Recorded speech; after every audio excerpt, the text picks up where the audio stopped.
அரும்பு மீசை முளைக்கும் போதே அப்பாவாகணும்னு ஆசைப்பட்டா அது வந்துட்டு அந்த காலத்து ஆளுங்க. இப்ப அதுவே வந்து பார்த்தீங்கன்னாக்கா, அட முடிதானங்க நரைச்சு போனா போய் போகுது. முடிஞ்ச வரைக்கும் போராடி குடும்பத்த கரை சேர்த்துருவோம் அப்படின்னு நெனைச்சா அவங்க ஜென்ஸி ஆளுங்க. அதாவது இவங்க எல்லாரும் சொல்றாங்க இல்லையா, இந்த காலத்து இளைஞர்கள்லாம் மோசம். இப்படி பண்றாங்க, அப்படி பண்றாங்க. அதெல்லாம் கிடையாது. அதாவது அந்த காலகட்டத்திலலாம் பார்த்தீங்கன்னாக்கா, வாய்க்கா வரப்புல, போற வர இடத்துல, ஊர் திருவிழாவெல்லாம் ஈவ் டீசிங் பண்ணுவாய்ங்க. இந்த மாரி சேட்ட பண்ண நேஸ்டி காய்ஸ் அவங்க. ஆனா இப்ப இருக்கக்கூடிய ஆட்கள் அப்படி கிடையாது.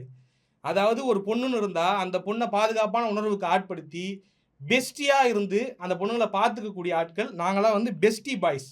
Gen Z guys. கைடு மாரி கூடவே போயிட்டு ஒரு பாதுகாப்பு குடுத்து கூட்டு வரான் ஐயா. ஆமா. அவன போய் தப்பா பேசிட்டு உட்கார்ந்திருக்கியே. பாய் பெஸ்டி வாழ்க. இன்னொன்னு இப்ப நீங்க எந்த அளவுக்கு டிஃபரன்ஸ் ஆயிருக்குன்னு பாருங்க. அந்த காலகட்டத்திலும், இந்த காலகட்டத்திலயும். அப்பலாம் வீட்ல ஒரு பொண்ணு, நான் எங்கேயாவது வெளியில போறேன், வேலைக்கு போறேன் அப்படின்னு சொன்னா, தேவையான்னு கேட்பாங்க. அந்த காலத்து ஆட்கள்லாம். அந்த தலைமுறை ஆட்கள்லாம். இப்பலாம் அப்படி கிடையாது. நீ தான் என் தேவையா நீ? தயவு செஞ்சு போயிட்டு உனக்கு தேவையானத பண்ணிட்டு வா.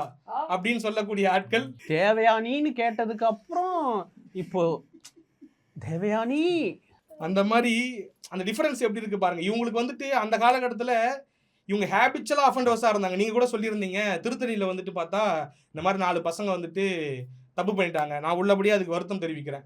இந்த மாரி சில பசங்கள் சில குற்றங்கள்லாம் நடக்குது. அப்பலாம் ஒரு நிறுவனமயமாவே இருந்துச்சு இந்த குற்றங்கள்லாம். யோசிச்சு பாருங்களேன்.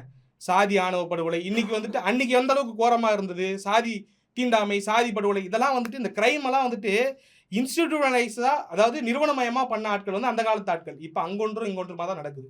அந்த பிரச்சனைங்க டிஃபரன்ஸ் நீங்க பார்த்துக்கங்க. அடுத்து பார்த்தீங்கன்னாக்கா ஜெனரேஷன் டிஃபர்ஸ், மம்மி டிஃபர்ஸ். எல்லாருமே இப்ப ஆண், பெண் 2 பேருமே வந்து மாறிக்கிட்டு வராங்க.